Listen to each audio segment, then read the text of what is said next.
Que a paz do Senhor esteja com todos os irmãos nessa oportunidade. Queremos dizer que são todos bem-vindos a mais um episódio da nossa EBD Online, uma iniciativa da Igreja Assembleia de Deus de Guaíba. Nessa oportunidade, vamos tratar do assunto da lição 3 das nossas lições bíblicas, cujo título é A Encarnação do Verbo.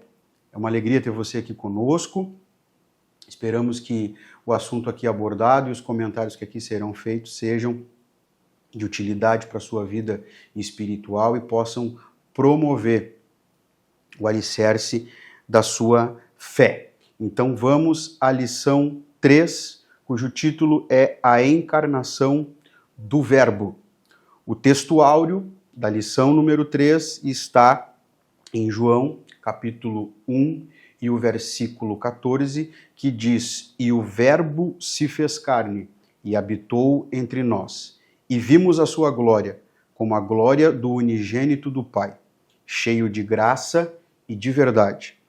A verdade prática, que é a reflexão prática referente à lição, nos diz o seguinte: a vinda do Filho de Deus em forma humana é um fato presenciado por muitas testemunhas. Por isso, a negação da sua historicidade não se sustenta. A leitura bíblica em classe, é importante que façamos essa leitura juntos aqui, está em 1 João capítulo 1, do versículo 1 ao versículo 3, depois capítulo 4, também de 1 João, do versículo 1 ao versículo 3, e depois na segunda carta de João, versículo 7. Então, iniciando, diz assim, 1 João capítulo 1 e o versículo 1. O que era desde o princípio, o que vimos com os nossos olhos e o que temos contemplado, e as nossas mãos tocaram da palavra da vida, porque a vida foi manifestada e nós a vimos e testificamos dela, e vos anunciamos a vida eterna que estava com o Pai e nos foi manifestado. O que vimos e ouvimos, isso vos anunciamos, para que também tenhais comunhão conosco, e a nossa comunhão é com o Pai e com o seu Filho Jesus Cristo. Ainda na primeira carta de João, capítulo 4, a partir do versículo 1. Amados, não creiais em todo o espírito, mas provai se os espíritos são de Deus. Porque já muitos falsos profetas se têm levantado no mundo. Nisto conhecereis o Espírito de Deus. Todo espírito que confessa que Jesus Cristo veio em carne é de Deus. E todo espírito que não confessa que Jesus Cristo veio em carne não é de Deus. Mas este é o espírito do anticristo, do qual já ouviste que há de vir, e eis que já está no mundo. E, por último, segunda carta de João, versículo 7. Porque já muitos enganadores entraram no mundo, os quais não confessam que Jesus Cristo veio em carne. Este tal é o enganador e o anticristo. Muito bem, a lição de hoje tem por objetivo ratificar a vinda de Jesus Cristo, a existência de Jesus Cristo também em carne. Usando então o primeiro capítulo do Evangelho de João, onde ele trata da encarnação corpórea de Jesus. Há muitas heresias, há muitas distorções nesse sentido. O tema que nós estamos estudando para o trimestre é justamente a defesa da fé cristã, combatendo antigas heresias, e essa, nós vamos ver ao decorrer da lição, é uma dessas antigas heresias que insistem ciclicamente e periodicamente na história em se mostrar presente no contexto cristão muitas vezes. Muitos são aqueles que acreditam, que compartilham da ideia de que o fato de Jesus Cristo ter vivido na terra de forma corpórea, como João disse, o verbo se fazendo carne, não é uma verdade. Uns dizem ser uma metáfora, outros dizem ser algo mais místico, mas o que nós vamos estabelecer nesta lição aqui é justamente que Jesus de fato veio em carne, esteve entre nós num corpo humano. Antes, porém, de entrarmos de fato no assunto de que o verbo se fez carne, é importante nós salientarmos que de fato Jesus existiu. De nada adianta nós afirmarmos aqui toda a parte teológica que envolve o contexto, o conceito teológico que João nos apresenta no capítulo 1 da encarnação do verbo, se nós não tivermos em mente a certeza, se nós não tivermos no nosso espírito, se nós não tivermos a fé e a certeza de que de fato Jesus existiu. Evidentemente que para nós cristãos isso não é uma dúvida, isso não é um questionamento pertinente. Porém, há sim muitos questionamentos a respeito disso. Nós, no decorrer da nossa vida, da nossa caminhada cristã, certamente vamos ser inquiridos a respeito disso. E é importante que nós tenhamos fatos, é importante que nós tenhamos certeza para afirmar que, de fato, Jesus existiu. Eu vou ler um trecho da introdução da lição 3 que diz o seguinte: o mesmo apóstolo João, que se empenha em mostrar a deidade absoluta de Jesus, ou seja, a deidade de Jesus significa que ele é Deus, se preocupa também em enfatizar que Jesus viveu entre nós, participou da nossa natureza humana e teve corpo físico humano. Muito embora nós tenhamos a Bíblia como nossa única regra de fé e prática, e acreditamos que tudo que está escrito aqui acerca de Deus, acerca de Jesus, acerca do Espírito Santo, é de fato verdade, e a Bíblia por si só já seria evidência o suficiente para nós termos certeza da existência de Jesus, de que de fato Jesus existiu. É importante também nós citarmos algumas evidências paralelas, históricas, culturais, talvez até arqueológicas a respeito dessa existência de Jesus. Então eu quero fazer alguns comentários aqui com os irmãos nesse sentido, para que a gente tenha essa base solidificada para então falar da encarnação de Jesus. Então eu vou citar aqui alguns exemplos para os irmãos. Por exemplo, nós temos mais evidências conhecidas, documentos conhecidos e de fato catalogados sobre a existência de Jesus do que da existência de Pitágoras, por exemplo. Nós temos mais evidências mais palpáveis da existência de Alexandre o Grande, de Jesus, melhor dizendo, do que de Alexandre o Grande, por exemplo. E nós não vemos, obviamente, ninguém questionar a existência de Pitágoras. Nós não vemos ninguém questionar a existência de Alexandre o Grande. E essas evidências existem. Jesus existiu. Há essas evidências para nos provar isso. Vou dar mais alguns dados para os irmãos. Existem evidências que comprovam que o famoso senador e historiador romano Tácito, ele citou Jesus em alguns de seus documentos redigidos por ele. Suetônio, que era historiador romano, também citou Jesus nos seus escritos. E, por fim, Flávio Joséfo, o mais conhecido, talvez, entre nós no meio cristão, o mais respeitado historiador, quem sabe cristão, judeu, no meio cristão, Flávio Joséfo, evidentemente, citou Jesus, citou muito a respeito de Jesus. Então, há, meus irmãos, evidências o suficientes para se afirmar que Jesus Cristo, de fato, existiu, que ele não é um mito, que ele não é um conto, que ele não é uma história contada por algumas pessoas que criaram toda essa narrativa. Não, isso não é possível. Jesus, de fato, existiu.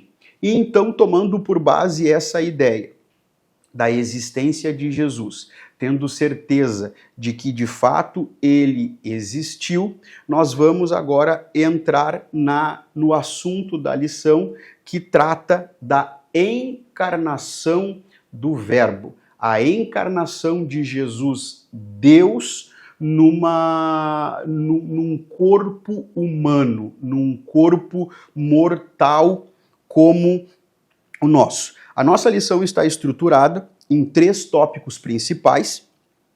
O primeiro tópico fala das heresias que negam a corporeidade de Cristo. Esse é o primeiro tópico.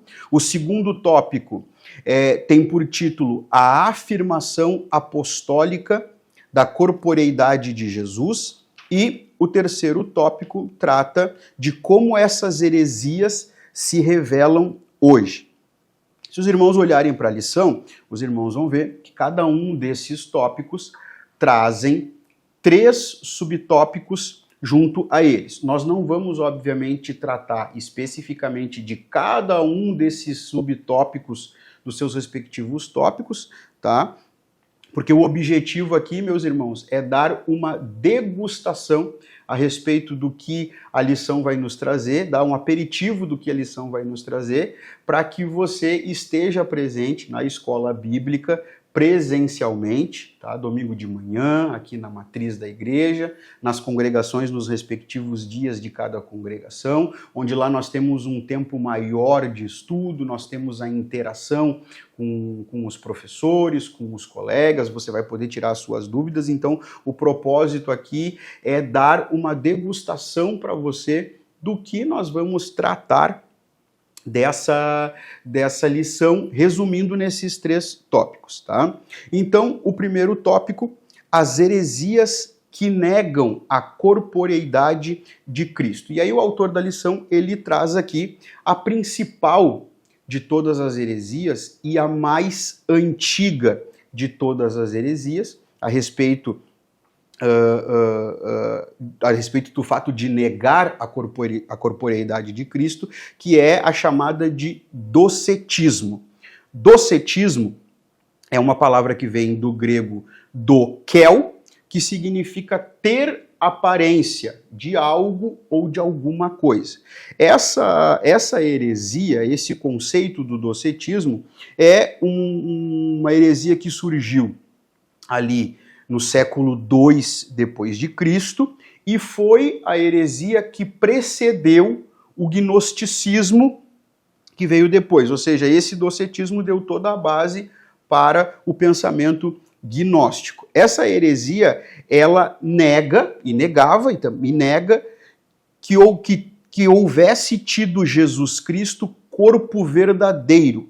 E afirmava, essa heresia, que só em aparência ele nascera, vivera e sofrera. Ou seja, o que o docetismo tenta dizer? Que Jesus Cristo não necessariamente viveu na Terra num corpo corpóreo exatamente como o nosso, num corpo exatamente como o nosso, que era algo semelhante, era algo parecido, talvez mais pro lado de uma aparição, de um lado místico. Isso é o que o docetismo tenta trazer. E essa heresia, depois com o tempo, ela vai evoluindo, como toda e qualquer heresia que ganha terreno na mente do ser humano. Existem algumas heresias que são temporais, meus irmãos, que não se sustentam pelos seus argumentos. Agora, existem, de fato, aquelas heresias que são atemporais, que os argumentos são muito fortes, são sutis demais e conseguem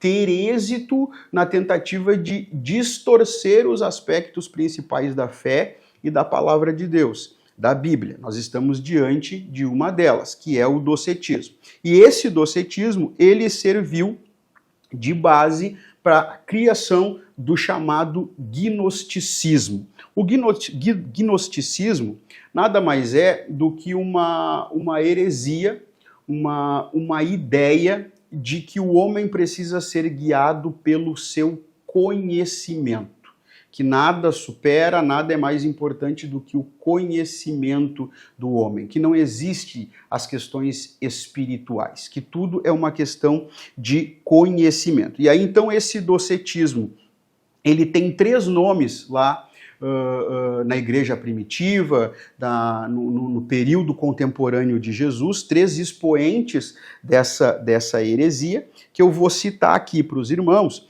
e eu vou fazer a referência da linha gnóstica que cada um deles inaugurou. Então, o primeiro grande nome do docetismo é um camarada chamado Cerinto. Cerinto, ele negava o nascimento virginal de Jesus Cristo. Esse era o maior ponto que ele trazia de discussão e sobre o qual ele lançava dúvida.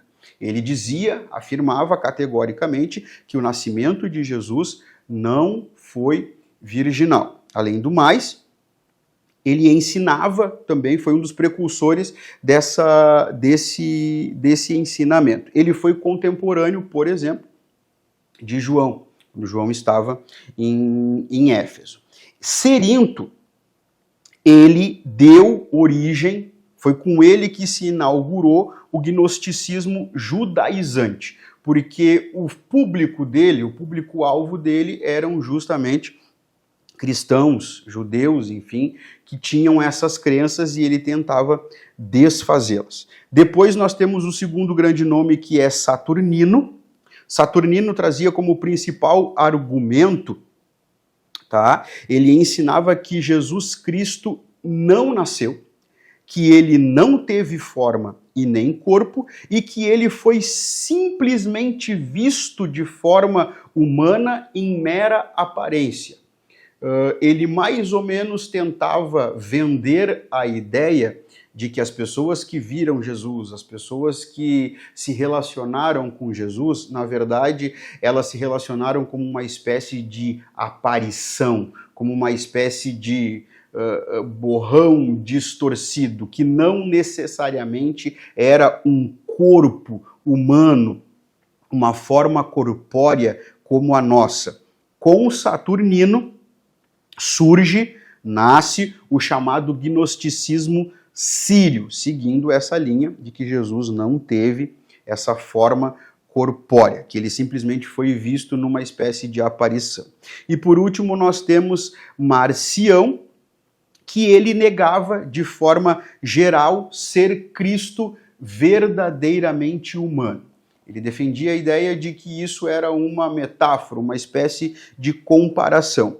Com Marcião, nós temos o surgimento do gnosticismo pôntico. Então agora você já sabe que quando se falar da heresia do docetismo, você sabe que é a heresia mãe dos argumentos de que Jesus não existiu nessa forma corpórea igual à nossa, nessas 3 vertentes, nessas 3 linhas que eu citei para os irmãos. Esse seria um resumo do que traz o tópico 1 da lição número 3, sendo esse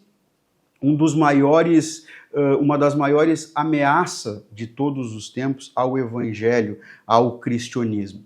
Porque uma vez que nós negamos a existência de Jesus, uma vez que nós negamos que Jesus Cristo não viveu numa forma corpórea, numa espécie de efeito dominó, uma série de outras crenças que temos baseadas na Bíblia, elas poderiam vir a ruir. Por exemplo, se Jesus Cristo não existiu, como que nós vamos sustentar que aquilo que está na Bíblia e que foi ensinado por ele, de fato foi ensinado? Se Jesus Cristo não existiu, se Jesus Cristo não existiu nessa forma corpórea igual a nossa, como que ele morreu na crucificação? Como que ele ressuscitou? Então essa, meus irmãos, é uma heresia muito perigosa. Ela, ao mesmo tempo, é poderosa porque ela tem alguns espaços na sociedade consideráveis e também tem alguns espaços dentro do meio cristão.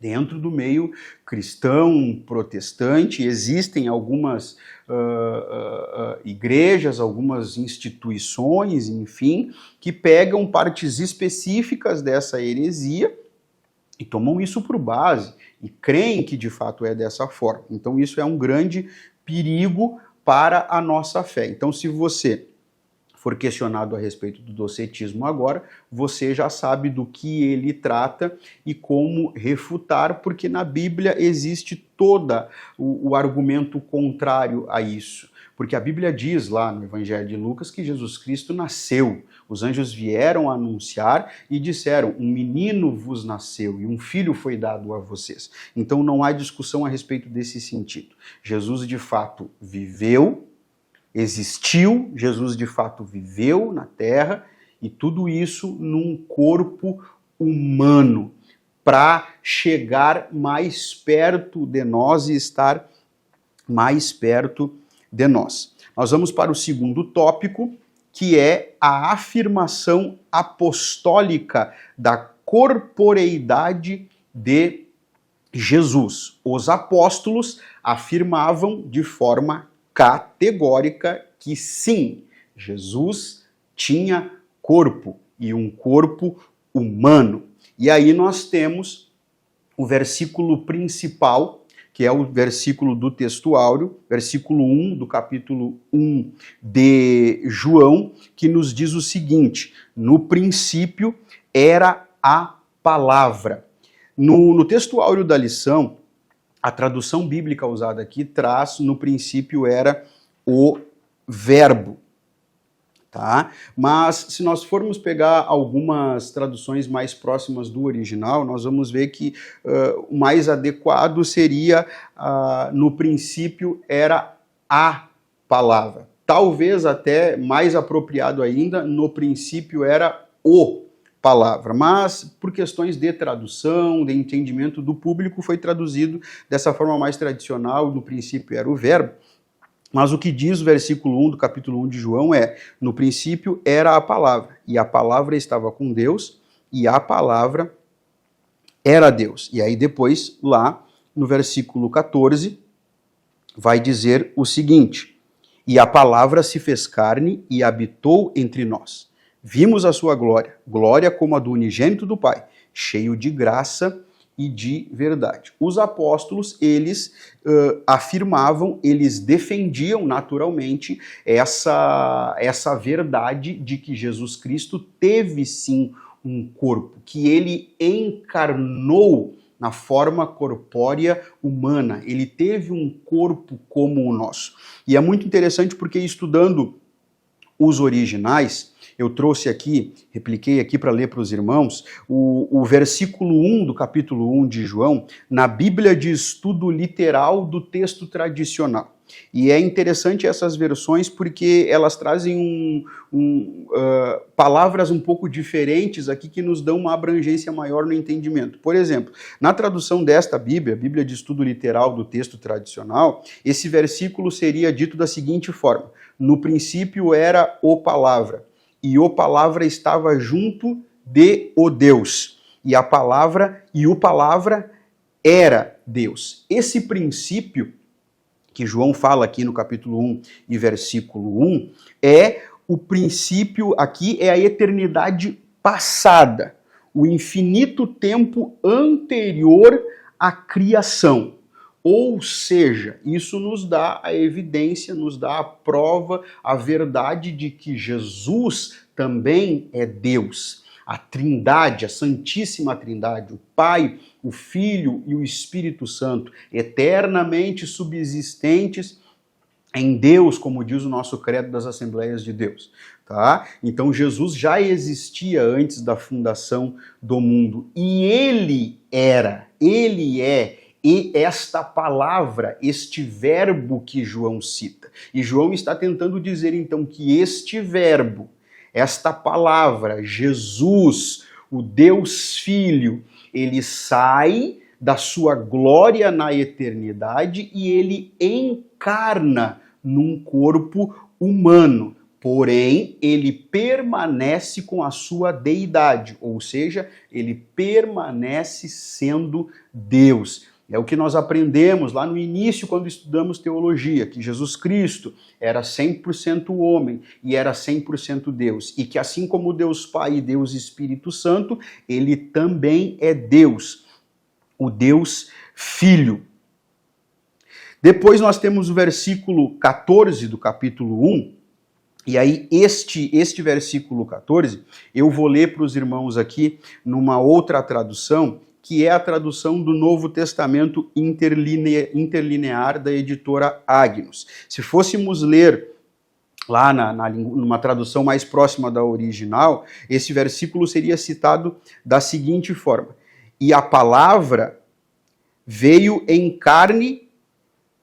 a ser em carne, e tabernaculou entre nós, e contemplamos a glória dela, da palavra, glória como unigênito Filho da parte do Pai, Deus Pai, cheio de graça e de verdade. Observe aqui esse verbo, seria um verbo, essa expressão tabernaculou, tá? Ou seja, ele estendeu o seu tabernáculo entre nós. Se de fato fosse um verbo, essa expressão tabernaculou, a gente sabe que o verbo na língua portuguesa ele é sempre referindo-se a pessoas, tá? Porque só pessoas podem ter ação, coisas não têm ação. Então veja que interessante que o autor ele faz questão de usar essa redundância. Tabernaculou, ele se estendeu, ele se apropriou da nossa existência e existiu junto conosco, se fez carne junto conosco, esteve junto conosco de forma integral e completa. Reforço aqui essa expressão tabernaculou entre nós, ou seja, ele de fato esteve presente, ele estava aqui conosco estabelecido. É essa a ideia que o versículo 14 do capítulo 1 de João, que João tenta nos trazer. Então, isto significa que Jesus Cristo teve sim um corpo humano, ele habitou entre nós num corpo humano, ou seja, a corporeidade de Jesus é uma verdade e é um fato, fazendo uma ligação com o título do tópico 2, que é justamente a afirmação apostólica da corporeidade de Jesus. Então, Jesus, de fato, esteve entre nós em forma corpórea. Tá bem? Então, agora você já tem alguns poucos argumentos para defender este item, essa verdade que nós cremos de que Jesus habitou entre nós de forma corpórea, que a corporeidade de Jesus, ela é de fato verdade e que nós cremos nela com toda a nossa fé. E por fim, vamos ao tópico 3. O tópico 3 traz como título Como essas heresias se revelam hoje.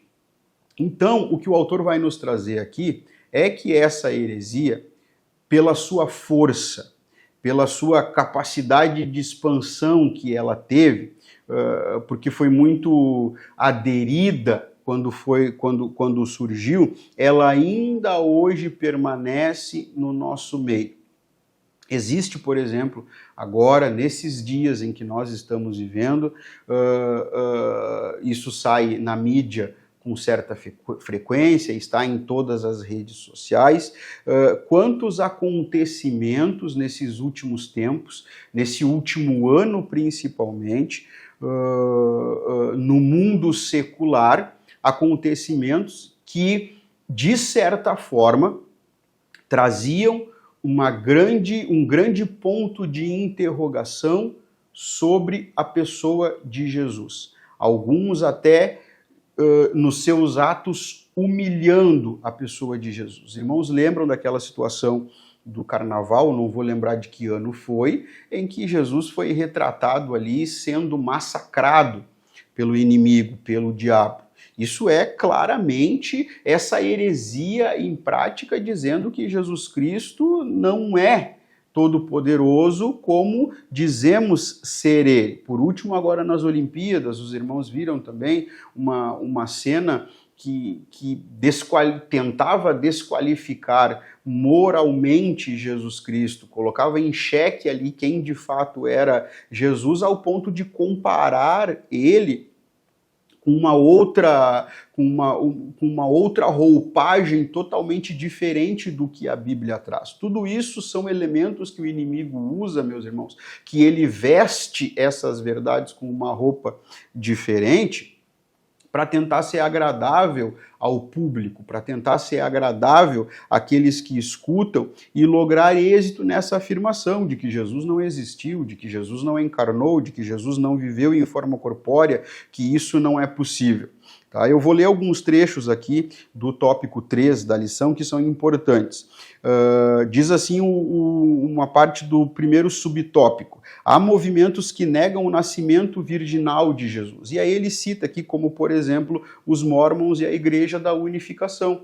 São dois grupos religiosos, dois segmentos religiosos que negam de forma aberta, de forma clara, o nascimento virginal de Jesus. Isso é uma heresia que vem, nós estudamos lá no início da lição, lá do docetismo.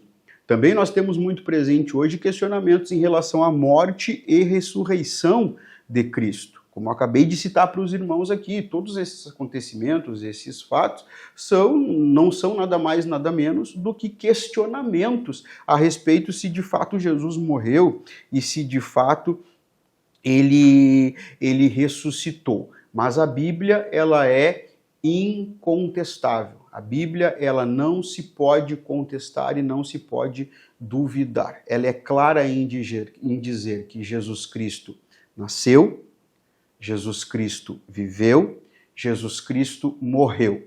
E até aqui ele compartilhou da nossa natureza humana. Ele viveu, nasceu e morreu, sendo humano como nós, vivendo as nossas dores, as nossas limitações, os nossos problemas. Mesmo que ele tenha mantido a sua deidade, mesmo ele ainda sendo Deus. E ele, por fim, ressuscitou. Só que aí já não existe mais o elemento humano, porque não há como um ser humano ressuscitar, a menos por obra e graça milagrosa de Jesus. Então Jesus Cristo ressuscitou. Então ele nasceu, viveu e morreu como humano entre nós, e por fim ele ressuscitou como Deus que era de fato. E essa é a base de toda a crença cristã protestante. A mentira, a heresia, ela sempre vai estar presente. Ela sempre vai tentar colocar as suas mãos sobre nós. E normalmente a mentira, ela é mais fácil de ser acreditada do que a verdade. Existe até um conto judaico que eu quero citar para encerrar, tá? Que diz que a verdade e a mentira foram tomar banho num riacho e se despiram para tomar banho. E aí a mentira saiu antes da verdade e tomou as vestes da verdade e saiu andando. E todos passaram a acreditar na mentira porque ela estava vestida de verdade. A verdade, por sua vez, não quis colocar as roupas da mentira e ficou nua. Então a conclusão é que as pessoas preferem uma mentira bem vestida, com uma suposta roupagem de verdade, do que a verdade nua, crua como ela é de fato. Esse é, meus irmãos, um resumo. Essa é uma abordagem resumida do que será tratado na lição 3, nas nossas escolas bíblicas, aqui na sede, domingo pela manhã, nas congregações, onde nós vamos estudar de forma completa todos esses elementos que citamos aqui de forma resumida e vamos explorar esses assuntos. Eu quero, por fim, ler a conclusão da lição com os irmãos e encerrar. As expressões "o verbo se fez carne" e "Jesus Cristo veio em carne" significam uma resposta aos docetas. Lembre-se, aqueles que afirmam que isso não é verdade. os evangelhos revelam vários atributos característicos do Jesus ser humano.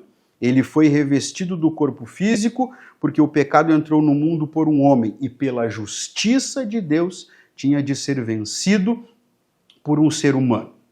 Que Deus abençoe os irmãos, que essa verdade possa estar viva, firme e pulsante na nossa mente, na nossa alma e no nosso espírito. Que Jesus Cristo sim existiu, que Jesus Cristo sim, enquanto Deus encarnou num corpo humano, nasceu, viveu e morreu entre nós como humano e depois ressuscitou e voltou para a glória com o Pai e que um dia há de voltar. E que não tenhamos dúvidas a respeito disso, que quando inquiridos, quando questionados a respeito do motivo da nossa fé, como diz a palavra, que nós tenhamos certeza e firmeza para afirmar as nossas convicções. Que Deus abençoe os irmãos, que Deus conceda graça aos irmãos, que essa palavra possa ter sido edificante e esperamos você nas nossas escolas bíblicas presenciais. Em nome de Jesus.